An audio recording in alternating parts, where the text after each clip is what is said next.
Congressional hearing or cage match? You're not gonna believe this. It was a House hearing last night over whether to hold Attorney General Merrick Garland in contempt of Congress, and it just devolved into a shouting match, screaming personal insults from fake eyelashes to, and I'm quoting here, bleach blonde, bad-built butch body. Grab your popcorn. I think your fake eyelashes are messing up what you're reading. That is absolutely unacceptable. How dare you attack the physical appearance of another person? Are your feelings hurt? Oh, girl, baby girl. Oh, really? Don't even play. Mr. Perry, okay. It moved to strike. Oh, we should have just kept this going. Now they're moving to strike what just went down.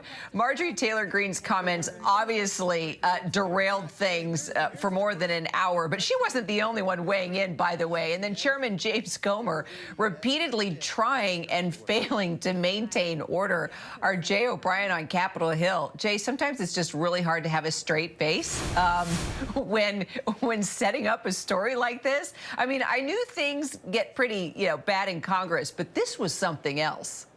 Yeah, and contrary to popular belief, I don't live in this building, so I was home when this was going on late last night.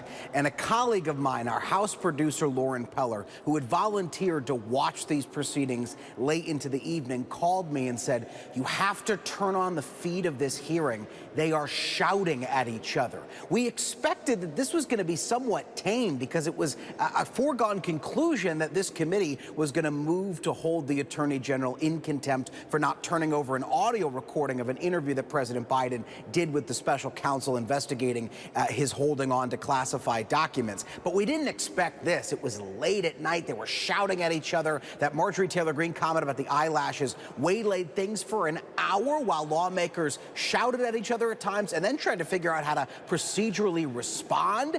It was a first for proceedings like this on Capitol Hill.